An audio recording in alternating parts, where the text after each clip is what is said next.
Halo, jumpa lagi dengan Selaras Hidup. Tempat kita berbagi cerita, merawat jiwa, dan belajar tumbuh perlahan-lahan.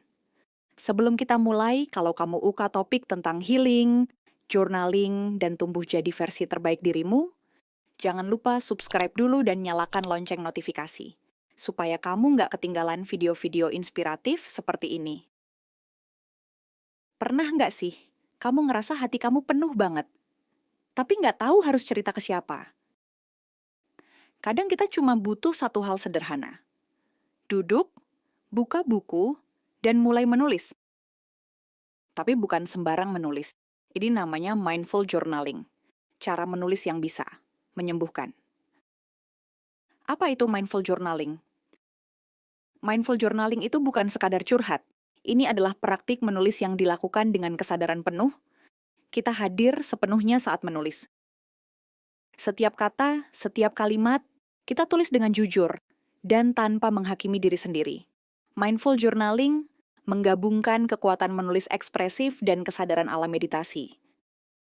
Jadi bukan cuma nulis apa yang terjadi, tapi apa yang kamu rasakan dan bagaimana kamu menerimanya.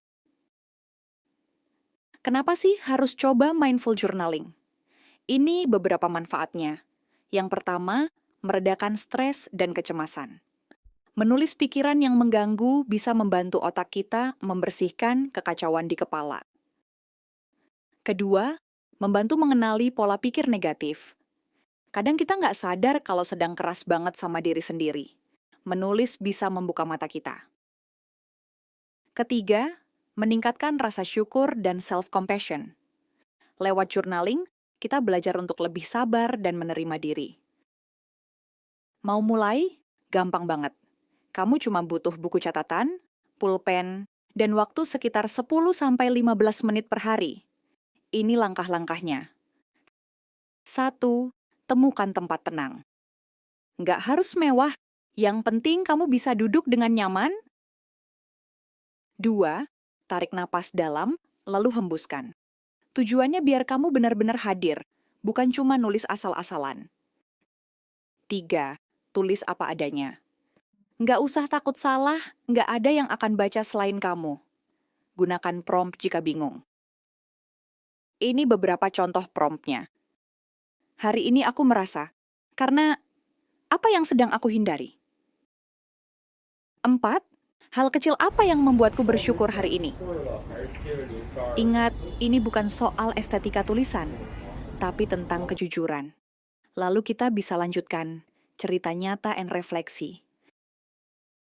Saya sendiri mulai mindful journaling pas masa-masa terendah dalam hidup. Rasanya kayak ngobrol sama diri sendiri tapi lebih jujur. Ada tangis, ada tawa kecil. Tapi yang paling penting, ada penerimaan. Banyak juga teman-teman yang bilang journaling bantu mereka bangkit dari overthinking, trauma, bahkan burnout kerja. Kemudian, tips tambahan and penutup.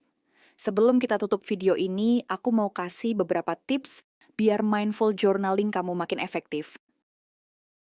Pertama, jangan buru-buru.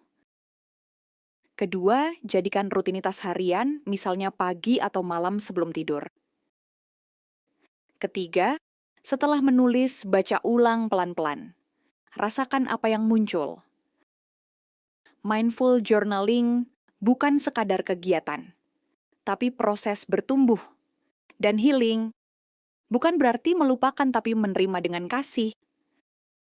Kalau kamu merasa video ini bisa jadi pelukan hangat buat hati yang lelah, yuk bantu like, tulis komentarmu di bawah dan bagikan ke teman yang kamu sayang. Sampai jumpa di video Selaras Hidup berikutnya. Jangan lupa, hadir untuk dirimu sendiri, menulis dengan jujur, dan izinkan dirimu untuk sembuh sedikit demi sedikit.